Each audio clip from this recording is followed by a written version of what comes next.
Good evening बच्चों।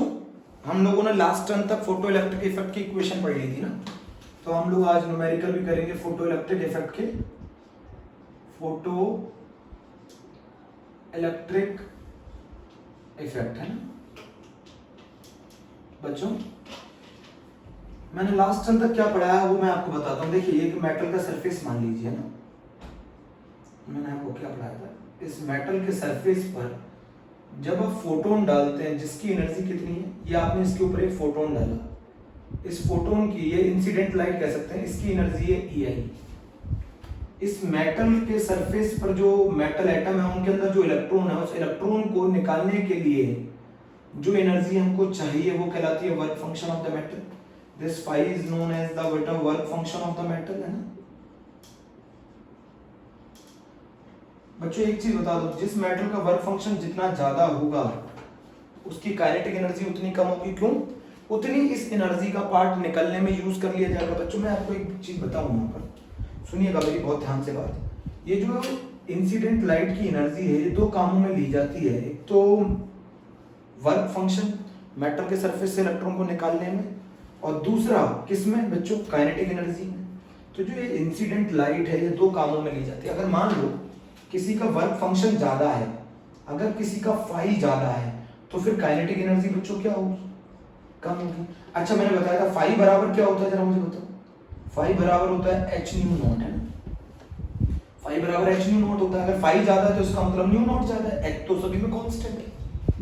बच्चों मैं ये बताना चाहता हूँ, जो इंसिडेंट लाइट की जो एनर्जी है, जो फोटोन आप डाल रहे हैं मेटल के सरफेस पे, वो फोटोन की जो एनर्जी है वो दो कामों में यूज होती है। एक तो मेटल के सरफेस से निकलने में, और जितनी बचेगी वो काइनेटिक एनर्जी में। अगर किसी का वर्क फंक्शन ज्यादा है, तो अगर किसी का वर्क फंक्शन ज्यादा है इसका मतलब ज्यादा एनर्जी इलेक्ट्रॉन को निकलने में लग गई, यूज हो गई। अगर ज्यादा एनर्जी इलेक्ट्रॉन को निकलने में यूज हो जाएगी तो काइनेटिक एनर्जी कम होगी ना बच्चों। जितनी ज्यादा एनर्जी अगर मेटल इलेक्ट्रॉन जो है वो निकलने में यूज कर लेगा तो बची हुई कन्वर्ट होगी काइनेटिक एनर्जी में, तो बची हुई कम हो जाएगी। भाई आप क्वांटा की एनर्जी डाल रहे हैं मेटल के सरफेस पे, अगर इलेक्ट्रॉन निकलने में ज्यादा एनर्जी यूज कर लेगा तो काइनेटिक एनर्जी कम होगी। बोलो। और बच्चों एक चीज बता दूं, अगर वर्क फंक्शन ज्यादा है इसका मतलब थ्रेशोल्ड फ्रीक्वेंसी ज्यादा है, कट ऑफ फ्रीक्वेंसी ज्यादा है। जी ने एक क्वेश्चन पूछा था बच्चों इसके ऊपर, मैं आपको बताना चाहता हूं। जी ने एडवांस में एक क्वेश्चन पूछा था बच्चों, जी एडवांस में एक क्वेश्चन पूछा था, काइनेटिक एनर्जी और वर्क फंक्शन अलग अलग मेटल के दे रखे थे बच्चों। ये मेटल M1 दे रखा था, ये मेटल M2 दे रखा था, ये मेटल M3 दे रखा था, और बच्चों ये मेटल M4 दे रखा था। सीधी सी बात है। बोलो बच्चों, यहाँ काइनेटिक एनर्जी के न्यू आई दे रखी थी, इंसिडेंट लाइट। अच्छा मुझे एक चीज बताओ, इसमें से किस मेटल की थ्रेशोल्ड फ्रीक्वेंसी ज्यादा है? ये मेटल M1 की थ्रेशोल्ड फ्रीक्वेंसी है न्यू नॉट, ये मेटल M2 की थ्रेशोल्ड फ्रीक्वेंसी है, ये मेटल M3 की थ्रेशोल्ड फ्रीक्वेंसी है, ये मेटल M4 की थ्रेशोल्ड फ्रीक्वेंसी है। बच्चों किसकी थ्रेशोल्ड फ्रीक्वेंसी ज्यादा है? फोर्थ वाले की। अगर थ्रेशोल्ड फ्रीक्वेंसी ज्यादा है तो वर्क फंक्शन ज्यादा है, और वर्क फंक्शन अगर ज्यादा है तो काइनेटिक एनर्जी कम है। भाई आप ये बताओ, जो ये फाई होता है ये किसके बराबर होता है? h न्यू नॉट के। अगर न्यू नॉट ज्यादा है तो फाई ज्यादा होगा, h तो सभी में कांस्टेंट है।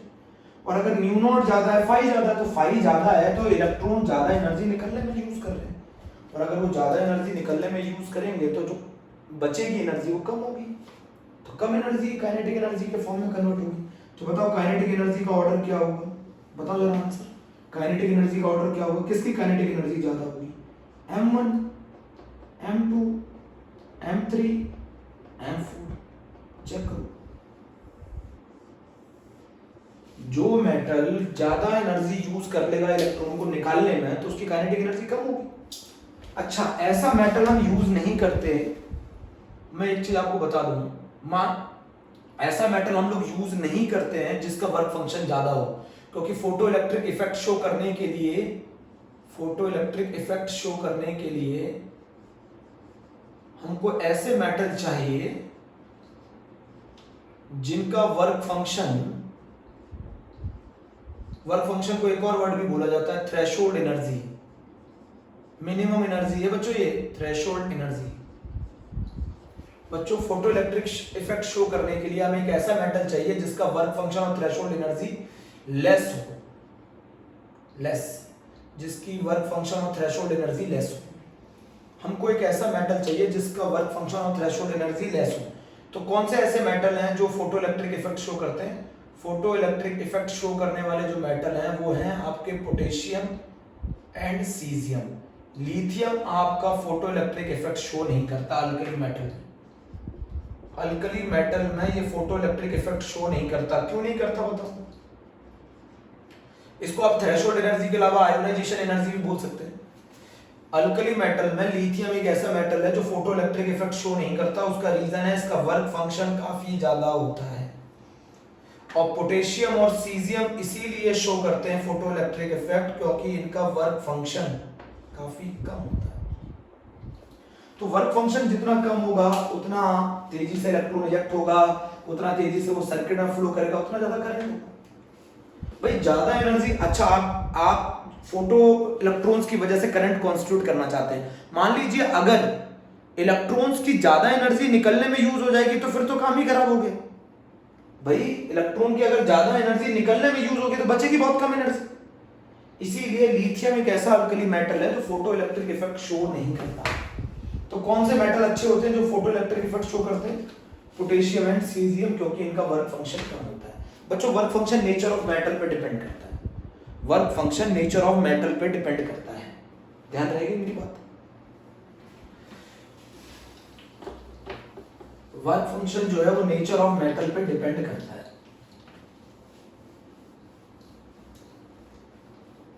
वर्क फंक्शन जो है वो नेचर ऑफ मेटल पे डिपेंड करता है। बच्चों मैं आपको एक चीज बताना चाहता था, मैंने पिछले टर्म पे भी एक चीज बताई थी। अगर मैं फोटो इलेक्ट्रिक इक्वेशन की बात करूंगा ना, अगर मैं किसकी बात करूं, फोटो इलेक्ट्रिक, अगर मैं इक्वेशन की बात करूं, फोटो इलेक्ट्रिक इक्वेशन की बात है ना, तो बच्चों फोटो इलेक्ट्रिक इक्वेशन में था जो हम लोगों ने जो एनर्जी इंसिडेंट लाइट डाली वो दो कामों में यूज होती थी। एक निकलने में जितनी बची वो किसमें, काइनेटिक एनर्जी ऑफ इलेक्ट्रॉन। बोलो EI क्या होता है, किसके बराबर होता है, जरा मुझे बताओ। H न्यू I के बराबर होता है। फाई किसके बराबर होता है, H न्यू नॉट के, काइनेटिक एनर्जी ऑफ इलेक्ट्रॉन। तो बताओ जो काइनेटिक एनर्जी होगी इलेक्ट्रॉन की वो किसके बराबर होगी, H new I minus H new not के। H दोनों में से कॉमन है तो फॉर्मूला क्या आ गया, new I minus new not. इससे काइनेटिक एनर्जी ऑफ इलेक्ट्रॉन निकाल लोगे, इससे काइनेटिक एनर्जी ऑफ इलेक्ट्रॉन निकाल लोगे। अगर बच्चों में एक चीज यहां बताना चाहता हूं, बहुत इंपॉर्टेंट है, अगर काइनेटिक एनर्जी जीरो आ रही है, काइनेटिक एनर्जी अगर जीरो आ रही है इलेक्ट्रॉन्स की, तो इसका मतलब है न्यू आई की जो वैल्यू होगी वो न्यू नॉट के बराबर होगी। इसका मतलब क्या है, जो लाइट आप डाल रहे हो मेटल के सरफेस पर उसकी जो फ्रीक्वेंसी होगी वो थ्रेशोल्ड फ्रीक्वेंसी के बराबर होगी, तभी तो काइनेटिक एनर्जी जीरो होगी। तो अगर काइनेटिक एनर्जी जीरो है तो इसका मतलब न्यू आई बराबर है न्यू नॉट के। ठीक है, कभी कभार क्वेश्चन में वो वेलोसिटी पूछ लेता है। वेलोसिटी कैसे निकालोगे, 1/2 mEv² काइनेटिक एनर्जी। तो बच्चों ये क्या बन जाएगा, v² वेलोसिटी है, v² हो जाएगा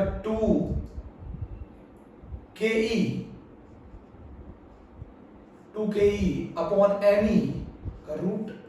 बोलो बच्चों, मैंने 2 यहां मल्टीप्लाई किया, me से डिवाइड किया, रूट किया, तो हम इस तरीके से वेलोसिटी निकाल सकते हैं मीटर पर सेकंड। मास ऑफ इलेक्ट्रॉन आप सभी को मालूम है, मास ऑफ इलेक्ट्रॉन क्या होता है, 9.1 होता है × 10⁻³ kg होता है। मास ऑफ इलेक्ट्रॉन ये होता है। तो फोटो इलेक्ट्रिक इक्वेशन को हम लोग बहुत अंडरलाइन कर लेते हैं। जो मेटल के सरफेस पे हम जो लाइट डालते हैं वो दो कामों में यूज होती है, एक निकलने में, बाकी बची काइनेटिक एनर्जी में। EI को हमने ओपन किया, फाई को ओपन किया, ये वाला रिलेशन भी इंपॉर्टेंट है बच्चों, ये वाला रिलेशन भी इंपॉर्टेंट है। सुन लिया? तो आप लोग इस चीज को बिल्कुल क्लियर लिख लें। अगर आपको वेलोसिटी निकालनी होगी, मैंने आपको पिछले टर्म पे बताया था कि अगर मैं 1 eV 1 इलेक्ट्रॉन वोल्ट पर एटम ले लूं या पर मॉलिक्यूल ले लूं तो उसको जूल में कन्वर्ट करेंगे तो क्या रिलेशन आएगा, 1.6 × 10⁻19 जूल। बच्चों मैंने आपको पिछले टर्म पे एक फार्मूला सिखाया था, अगर मुझे वेवलेंथ एंगस्ट्रॉम में निकालनी है और मेरी एनर्जी अगर EV में है फोटोन की, तो आप ऐसे लिख सकते हैं एनर्जी इन EV। इससे वेवलेंथ एंगस्ट्रॉम में आ जाएगी बच्चों। बोलो, ये भी मैंने फॉर्मूला आपको सिखाया, यूज हुआ है। 1 इलेक्ट्रॉन वोल्ट बराबर कितना जूल होता है? 1.6 × 10⁻19 जूल होता है बच्चों। अच्छा, मैं एक क्वेश्चन पूछ रहा हूँ आप लोगों से, इतना नोट कर लिए, नोट करो बच्चों, इतना नोट करो, ठीक है? चलो,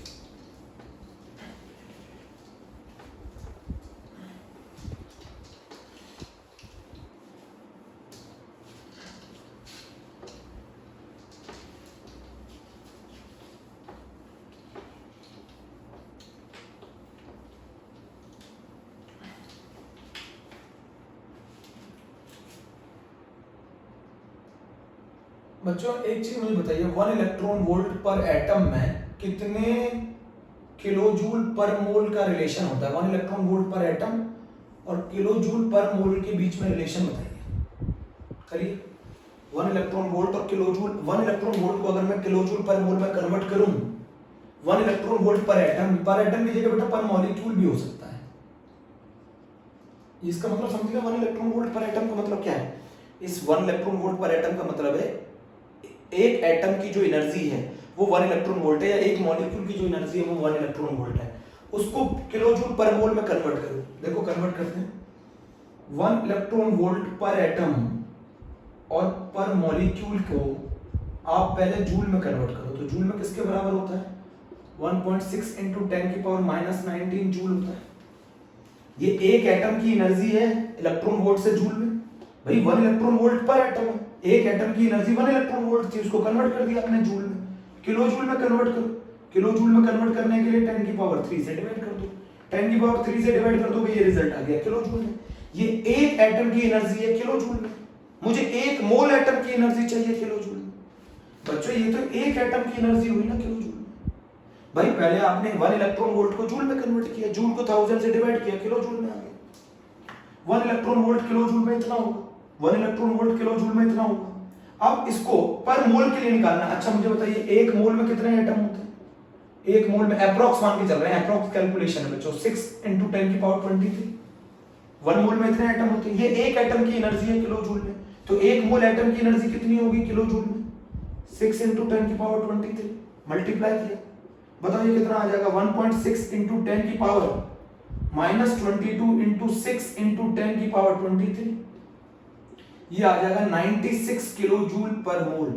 मतलब अगर एक इलेक्ट्रॉन वोल्ट पर एटम, एक इलेक्ट्रॉन वोल्ट पर एटम और मॉलिक्यूल की एनर्जी को अगर आप किलो जूल पर मोल में नापना चाहते हैं तो कितनी एनर्जी होगी? ये एनर्जी होगी 96 किलो जूल पर मोल। एक इलेक्ट्रॉन वोल्ट पर एटम, एक मान लो, इसका मतलब जानते हैं क्या मतलब है? इसका मतलब है एक एटम की एनर्जी या एक मॉलिक्यूल की एनर्जी, आपको मैंने 1 eV दे रखी थी, तो अगर आप एक मोल एटम की एनर्जी किलो जूल में निकालो, एक मोल एटम या एक मोल मॉलिक्यूल की एनर्जी किलो जूल में निकालो, तो वो कितनी होगी? 96 किलो जूल होगी। ये मैं आपको समझाना चाह रहा था। तो मैं आपको बताना चाह रहा हूं, एक मोल एटम या एक मोल मॉलिक्यूल की जो एनर्जी होती है किलो जूल में, वो 96 किलो जूल पर मोल होती है। तो अगर मैं आपको 1 इलेक्ट्रॉन वोल्ट पर एटम बराबर 96 किलो जूल पर मोल, बोलो बच्चों जल्दी से। Relation is very important, is very important, not in NCERT, not in NCERT.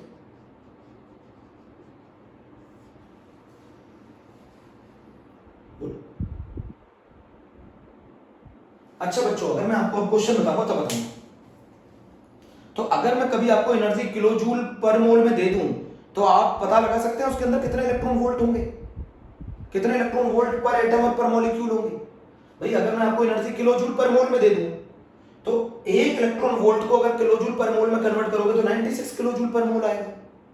तो मान लो अगर मैं आपको 200 किलो जूल पर मोल दे दूं, 200 किलो जूल पर मोल, तो बताओ उसमें कितने इलेक्ट्रॉन वोल्ट पर एटम होंगे?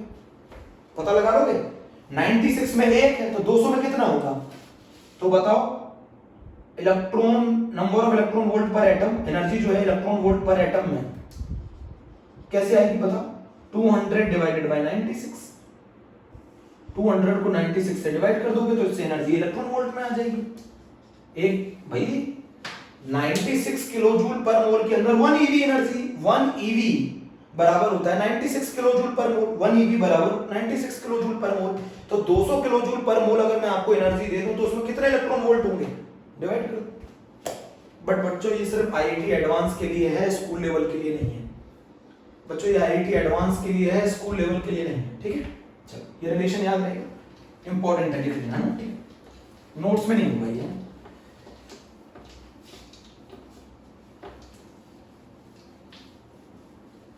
बच्चों मैंने एक लास्ट टर्म पर हम लोगों ने क्या क्या पढ़ा था वो मैं आपको बता दूं। फोटो इलेक्ट्रिक इक्वेशन आप पढ़ चुके हो। आप लोगों ने पढ़ा था कि काइनेटिक एनर्जी और फ्रीक्वेंसी के बीच में क्या कर्व होगा, काइनेटिक एनर्जी और फ्रीक्वेंसी के बीच में क्या कर्व होगा।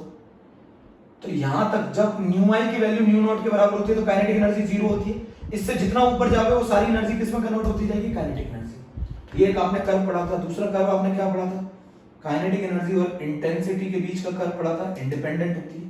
तीसरा क्या पढ़ा था, जो number of photo electrons eject होते हैं, नंबर ऑफ फोटो इलेक्ट्रॉन्स जो इजेक्ट होते हैं और इंटेंसिटी के बीच में जो कर्व आएगा वो स्ट्रेट लाइन आएगा। बोलो बच्चों। अब आपको मैंने ये रिलेशन क्यों पढ़ाया। मान लो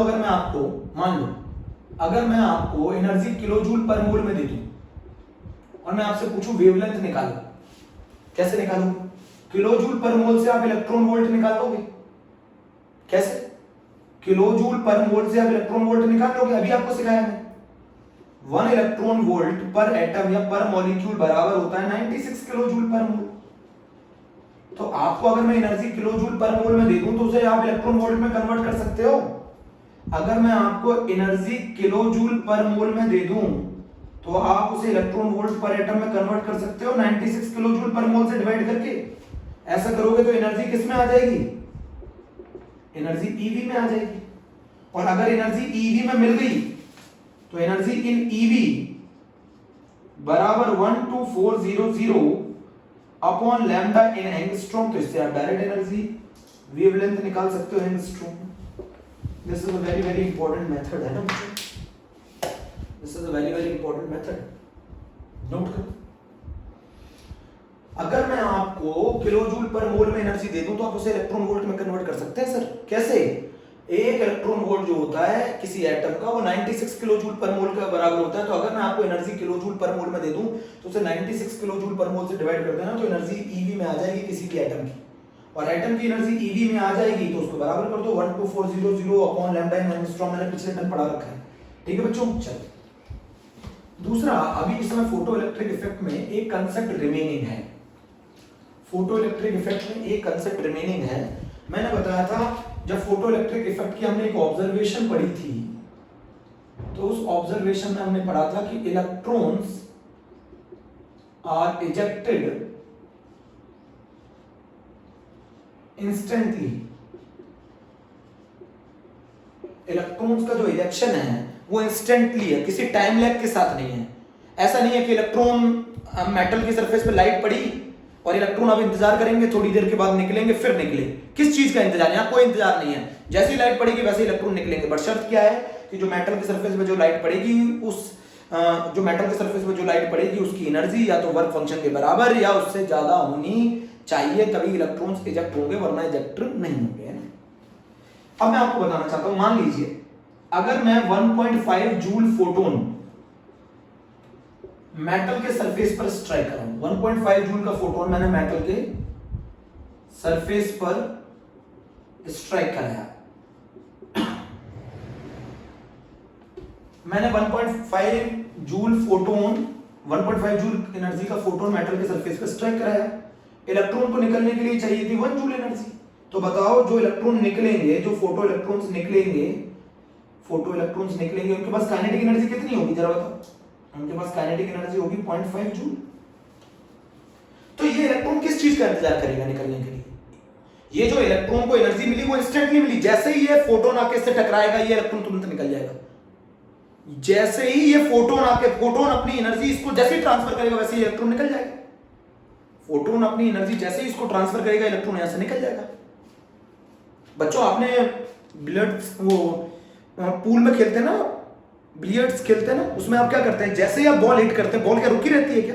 जैसे ही एक बॉल दूसरी बॉल को हिट करती है वो बॉल तुरंत मूव कर जाती है, सेम कहानी है। जैसे ही फोटोन इस इलेक्ट्रॉन को हिट करेगा, इलेक्ट्रॉन तुरंत निकल जाएगा। किस चीज का इंतजार करेगा बच्चों? भाई 1.5 जूल फोटोन जैसे ही इसको स्ट्राइक करेगा, 1 जूल एनर्जी निकलने में यूज होगी, तुरंत 0.5 लेके भाग जाएगा। बोलो इलेक्ट्रॉन्स, क्योंकि फोटोन अपनी एनर्जी एकदम ट्रांसफर करते हैं, तो एकदम ट्रांसफर करते हैं, इलेक्ट्रॉन का निकलना भी एकदम है। भाई किस चीज का इंतजार करेगा इलेक्ट्रॉन निकलने के लिए? एनर्जी तो उसे एकदम मिल गई ना। 1.5 जूल फोटोन ने उसे स्ट्राइक किया, 1 जूल इलेक्ट्रॉन ने निकलने में यूज कर ली, 0.5 के साथ वो भाग गया। इसीलिए इस केस में इलेक्ट्रॉन इंस्टेंटली निकलते हैं विदाउट अ टाइम लैग। बोलो बच्चों, ये हमारा यहाँ पर फोटो इलेक्ट्रिक इफेक्ट का क्या कंसेप्ट 11th क्लास का सर आइंस्टीन ने इसको एक्सप्लेन किया था on the basis of the Planck's quantum theory. ठीक है बच्चों, ऑब्जर्वेशन को एक्सप्लेन कर दिया हम लोगों ने। भाई फोटोन अपनी एनर्जी इलेक्ट्रॉन को इंस्टेंटली ट्रांसफर करते हैं, तो इलेक्ट्रॉन इंस्टेंटली निकलेगा विदाउट अ टाइम लैग। बच्चों इंटेंसिटी बढ़ाने का मतलब है नंबर ऑफ फोटोन्स बढ़ाना, और अगर एक फोटोन एक ही इलेक्ट्रॉन को इजेक्ट कर सकता है, एक फोटोन सिर्फ एक ही इलेक्ट्रॉन को इजेक्ट कर सकता है, बट कब कर सकता है? जब इस फोटोन की एनर्जी या तो ज्यादा हो या बराबर हो किसके? वर्क फंक्शन की। तो अगर मान लो आपके फोटोन की एनर्जी, अगर मान लो आपके फोटोन की एनर्जी वर्क फंक्शन से ज्यादा है, तो जितने ज्यादा फोटोन बढ़ाओगे, जितने ज्यादा फोटोन बढ़ाओगे, मतलब उतनी जितनी ज्यादा इंटेंसिटी बढ़ाओगे, उतने ज्यादा फोटो इलेक्ट्रॉन्स निकलेंगे। बट शर्त क्या है? शर्त क्या है कि एनर्जी या तो ज्यादा या बराबर होनी चाहिए वर्क फंक्शन। तो अगर आप इंटेंसिटी बढ़ा रहे हो तो नंबर ऑफ फोटोन बढ़ेंगे, बट शर्त क्या है कि उन फोटोन की एनर्जी वर्क फंक्शन की या तो बराबर होनी चाहिए, उससे ज्यादा होनी चाहिए, तो फिर नंबर ऑफ फोटो इलेक्ट्रॉन्स भी बढ़ेंगे। इसीलिए हमने ये जो कर्व बनाया था, नंबर ऑफ फोटो इलेक्ट्रॉन्स और इंटेंसिटी के बीच में वो स्ट्रेट लाइन आता है। चलिए बच्चों, ये तो हो गई हमारी थ्योरेटिकल पोर्शन, पूरा 1 to 1 है ना। अब हम जो पढ़ने जा रहे हैं बच्चों, वो पढ़ने जा रहे हैं हम न्यूमेरिकल पोर्शन, है ना। एनसीईआरटी के न्यूमेरिकल हम 1 to 1 करते हैं, फिर आपको समझाता हूं। एनसीईआरटी के न्यूमेरिकल कर रहे हैं। तो बच्चों एनसीईआरटी का जो सबसे पहला न्यूमेरिकल है वो मैं आपको बताता हूँ। क्वेश्चन नंबर 1 है ना, और वो क्वेश्चन है nu naught for a metal, threshold frequency दे रखी है एक मेटल के लिए, इज 7 × 10⁻14 per second है। calculate kinetic energy of an electron emitted when radiation of frequency nu is 1 × 10⁻15 per second hit the metal। Question समझ गए? क्वेश्चन समझ गए नहीं समझे? एक मेटल है, आप समझ रहे हो बात को बहुत ध्यान से, बहुत आसान है टॉपिक। एक मेटल है, इस मेटल के सरफेस पे आपने जो लाइट डाली, उस लाइट की जो फ्रीक्वेंसी है न्यू आई, वो दे रखी है 7 × 10⁻14 पर सेकेंड। न्यू आई दे रखी है नहीं बच्चों, न्यू आई दे रखी है 1 × 10⁻15 है ना, 1 × 10⁻15 पर सेकेंड। इस मेटल के सरफेस से जो इलेक्ट्रॉन को इजेक्ट कराने के लिए जो मेटल की थ्रेशोल्ड फ्रीक्वेंसी दे रखी है, वो दे रखी है आपको 7 × 10⁻14 पर सेकेंड। बच्चों हमने मेटल के सरफेस पे इतनी फ्रीक्वेंसी की लाइट डाली, इतना उस मेटल की थ्रेशोल्ड फ्रीक्वेंसी, मतलब इतनी फ्रीक्वेंसी मिनिमम उसे चाहिए इलेक्ट्रॉन को इजेक्ट करने के लिए, कम से कम इतनी चाहिए, ज्यादा तो कितनी हो सकती है, कम से कम इतनी चाहिए। पूछ रहा kinetic energy, direct formula based question है, डायरेक्ट बच्चों फार्मूला बेस्ड क्वेश्चन है। बताओ काइनेटिक एनर्जी इलेक्ट्रॉन की कितनी होती है? काइनेटिक एनर्जी इलेक्ट्रॉन की बताओ क्या होता है? बहुत ही आसान formula, h new I minus new not, h new I minus new not. h की वैल्यू फिक्स है 6.6 × 10⁻34। न्यू आई कितना है? न्यू आई हो गया, हम इसको लिख सकते हैं 10 × 10⁻14, 10 × 10⁻14 लिख सकते हैं बच्चों। अरे 1 × 10⁻15 को 10 × 10⁻14 लिख सकते हैं ना। न्यू नॉट कितना है? 7 × 10⁻14। कितना आ गया 6.6 इंटू 10 की पावर माइनस 34 इंटू 3 इंटू 10 की पावर 40, तो ये आंसर आ गया 19.8 इंटू 10 की पावर माइनस 20, तो ये आ गया 20 इंटू 10 की पावर माइनस 20। और इसको और ज्यादा सॉल्व करेंगे तो आंसर आ गया काइनेटिक एनर्जी बराबर 2 इंटू 10 की power minus 19 joule. Easy question है, फॉर्मूला बेस्ड क्वेश्चन था भाई। हम मेटल के सरफेस पे जो लाइट डाल रहे हैं उसकी फ्रीक्वेंसी 1 इंटू 10 की पावर 15 पर सेकंड है। इतनी इसमें फ्रीक्वेंसी यूज कर ली इलेक्ट्रॉन को इजेक्ट करने में, तो बाकी बची किस में कन्वर्ट हो जाएगी? काइनेटिक एनर्जी में। कैसे? किससे मल्टीप्लाई करने के बाद? h से। पहला क्वेश्चन हो गया बच्चों, नोट कर लिया, एनसीईआरटी का क्वेश्चन। एनसीईआरटी क्वेश्चन है बच्चों, एनसीईआरटी का क्वेश्चन है भाई। मेटल के सरफेस पे आप जो लाइट डाल रहे हैं उसकी फ्रीक्वेंसी इतनी है, इतनी फ्रीक्वेंसी उसमें मेटल के सरफेस से, मिनिमम इतनी फ्रीक्वेंसी चाहिए मेटल के सरफेस से इलेक्ट्रॉन को इजेक्ट होने में। इतनी फ्रीक्वेंसी मेटल के सरफेस से इलेक्ट्रॉन को इजेक्ट होने के लिए चाहिए। बाकी बची किस में कन्वर्ट हो जाएगी? Kinetic energy. फॉर्मूला लगा दिया h = μi - μ0। सेकंड क्वेश्चन करते हैं बच्चों, सेकंड नोट कर लो, जल्दी नोट करो।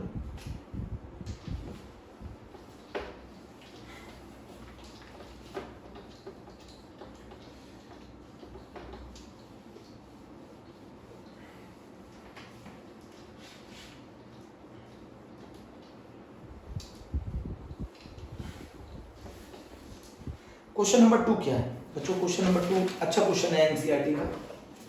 एनसीईआरटी का एक अच्छा क्वेश्चन है, क्वेश्चन नंबर 2 एनसीईआरटी है। अ फोटोन, एक फोटोन बोलो या क्वांटा बोलो, फोटोन ऑफ वेवलेंथ 4 इंटू 10 की पावर माइनस 7 मीटर है, strike on metal surface, strike on metal surface, the phi is equals to 2.13 eV। Metal का वर्क फंक्शन इतना दे रखा है। क्वेश्चन पूछ रहा है energy of photon in eV, energy of photon in eV पहला part, kinetic energy of the emission दूसरा पार्ट, और वेलोसिटी ऑफ फोटो इलेक्ट्रॉन तीसरा पार्ट। ये क्वेश्चन पूछ रहा है, ये क्वेश्चन पूछ रहा है, इजी क्वेश्चन है बच्चों। अच्छा ये बताओ, इस वेवलेंथ को एंगस्ट्रॉम में कन्वर्ट नहीं कर सकते? 4 इंटू 10 की पावर माइनस 7 मीटर, बोलो 10 की पावर 3 से मल्टीप्लाई 10 की पावर 3 से डिवाइड, ये कितना बन जाएगा? बोलो ये बन जाएगा 4000 इंटू 10 की पावर माइनस 10 मीटर। 10 की पावर माइनस 10 मीटर को क्या लिख सकते हैं? बोलो 4000 एंगस्ट्रॉम। लैम्डा आ गया, एंगस्ट्रॉम में आ गया। याद करो मैंने एनर्जी का क्या फॉर्मूला बताया, एनर्जी इन ईवी अगर आपको निकालनी हो तो 12400 अपॉन लैम्डा इन एंगस्ट्रॉम। तो एनर्जी आ जाएगी फोटोन की ईवी में कैसे? 12400 अपॉन 4000। बोलो बच्चों, इससे एनर्जी आ गई फोटो इलेक्ट्रॉन की 3.1 ईवी। तो पहला वाला आंसर हो गया 3.1 ईवी आ गया। मैंने कुछ नहीं किया, मैंने वेवलेंथ को एंगस्ट्रॉम में कन्वर्ट कर लिया। एंगस्ट्रॉम में जब वेवलेंथ आती है तो डायरेक्ट फार्मूला होता है energy in eV equals to 12400 upon lambda in angstrom. Energy in eV equals to 12400 divided by 4000, 3.1 eV आ गया। अब 3.1 ईवी आ जाने के बाद काइनेटिक एनर्जी सेकंड पार्ट कर रहे हैं। काइनेटिक एनर्जी कितनी होगी? और फोटो इलेक्ट्रॉन्स कितनी होती है? बोलो h new i minus h new not. h new i की वैल्यू कितनी है? इंसिडेंट लाइट की कितनी आ गई एनर्जी ईवी में? 3.1 ईवी।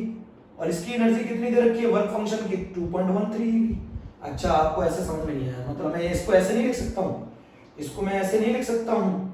बताओ इंसिडेंट लाइट की energy minus work function. Incident light की एनर्जी कितनी है जो मेटल के सरफेस पे आप डाल रहे हो? वो है 3.1 ईवी। वर्क फंक्शन कितना है उसमें से कितनी एनर्जी इलेक्ट्रॉन निकलने में यूज कर लेता है? 2.13 ईवी। तो कितनी कन्वर्ट हो गई काइनेटिक एनर्जी में? 0.97 ईवी। इतनी काइनेटिक एनर्जी होगी इलेक्ट्रॉन की, इतनी काइनेटिक एनर्जी होगी फोटो इलेक्ट्रॉन की। इतनी काइनेटिक एनर्जी होगी फोटो इलेक्ट्रॉन की, नोट करो बच्चों, इतनी काइनेटिक एनर्जी होगी फोटो इलेक्ट्रॉन की, नोट करो।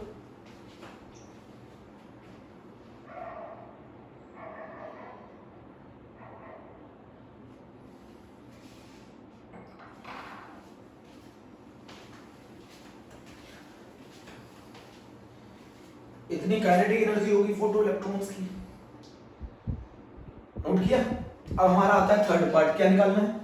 जो फोटो इलेक्ट्रॉन्स निकले वो कितनी वेलोसिटी से मूव करेंगे ना, जो फोटो इलेक्ट्रॉन्स निकले वो कितनी वेलोसिटी से मूव करेंगे। तो बहुत आसान है, जितने फोटो इलेक्ट्रॉन्स निकले तो काइनेटिक एनर्जी बराबर क्या होता है बच्चों, मैंने अभी आपको सिखाया था 1/2 mEv²।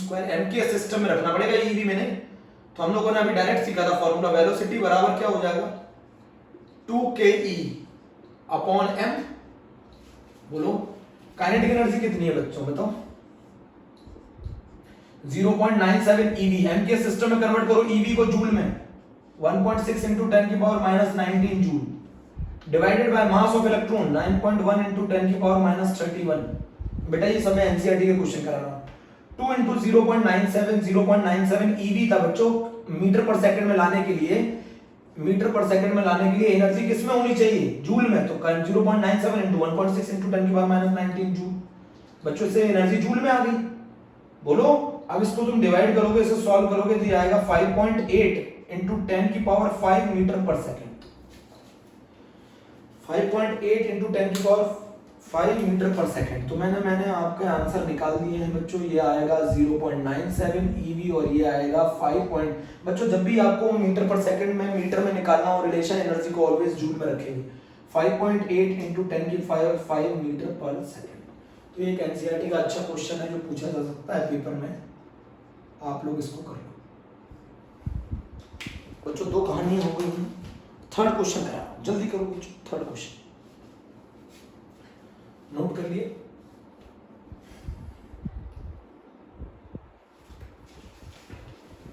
नोट कर लिया।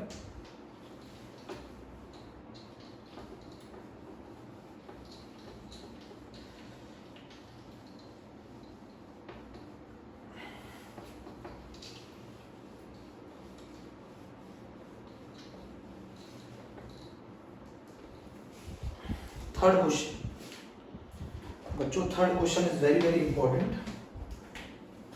थर्ड इजी क्वेश्चन है एनसीईआरटी का, एनसीईआरटी क्वेश्चन कर रहा हूं।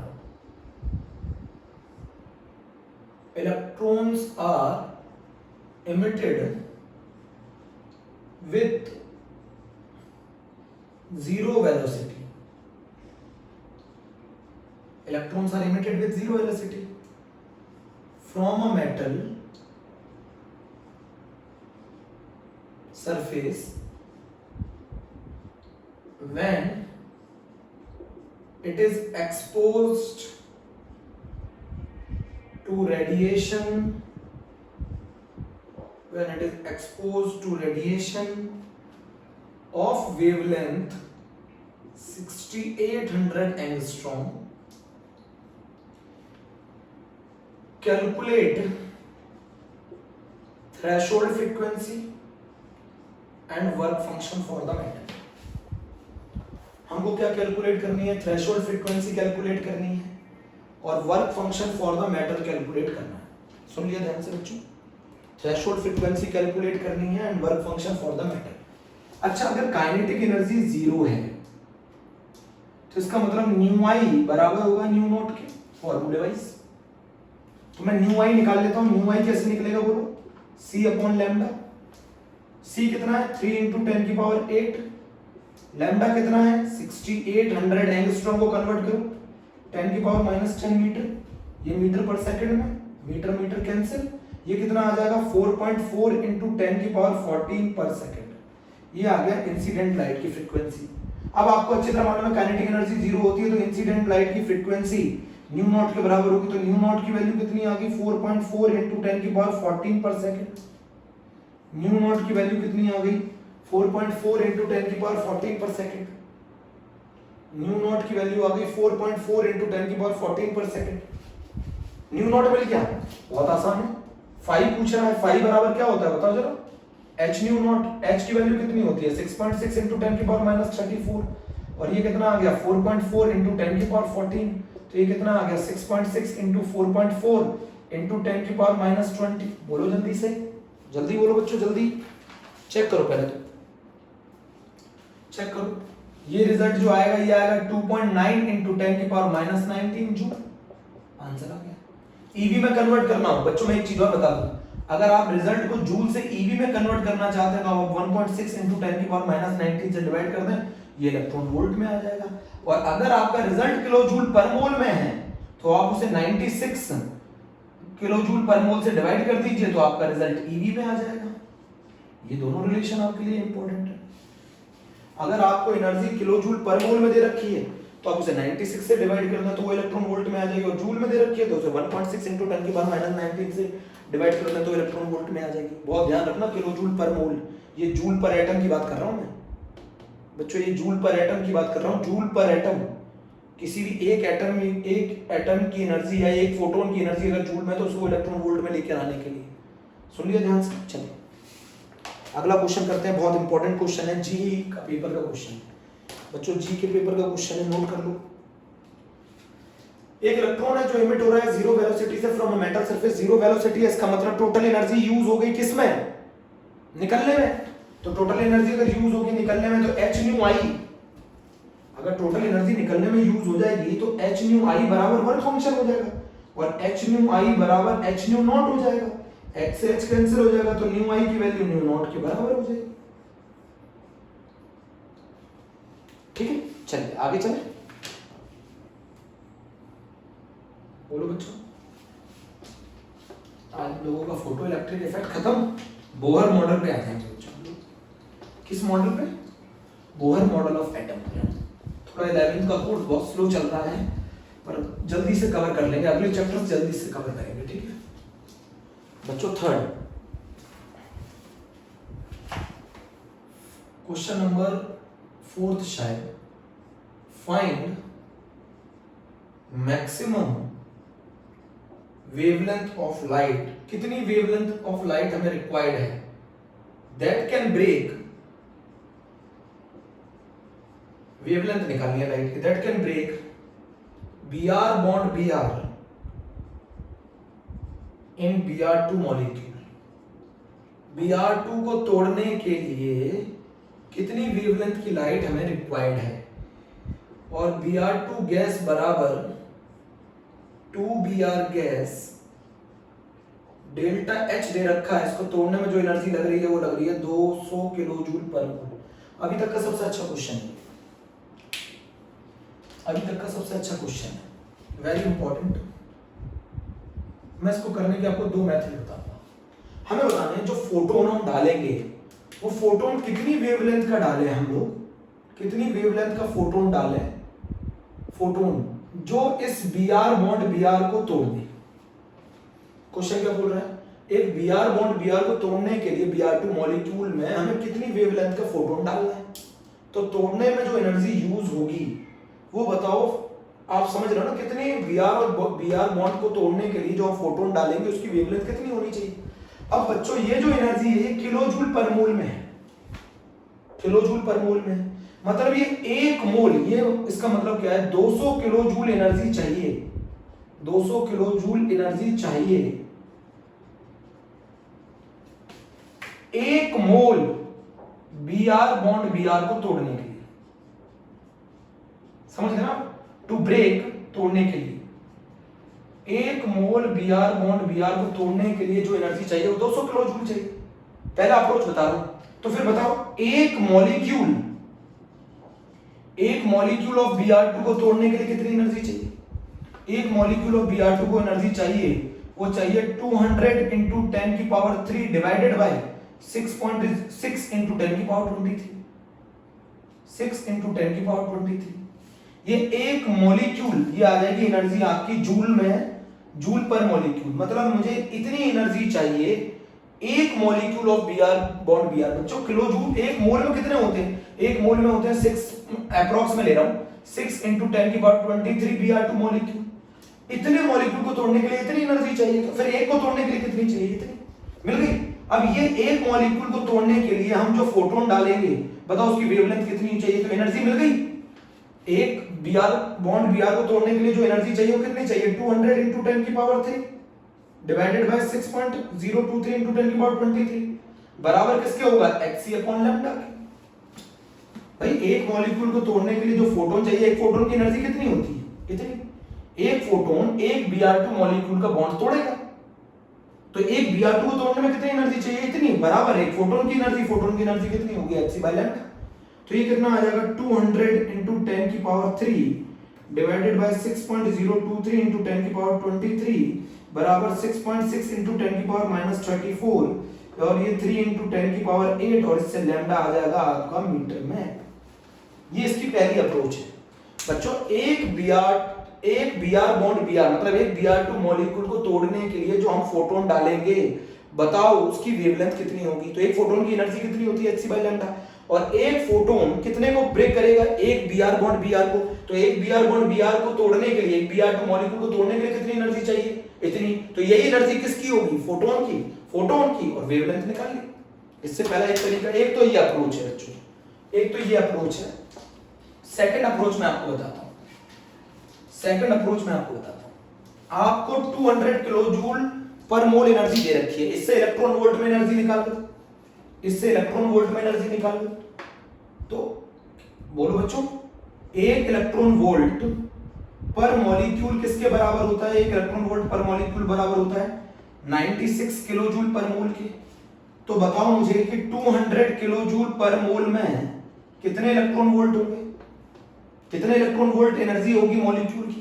तो बताओ बहुत आसान है, 200 डिवाइडेड बाय 96 इलेक्ट्रॉन वोल्ट में मिल गई एनर्जी, इलेक्ट्रॉन वोल्ट बराबर 12400 अपॉन लैम्डा इन एंगस्ट्रॉम। इससे डायरेक्ट आप लैम्डा निकाल सकते हैं एंगस्ट्रॉम।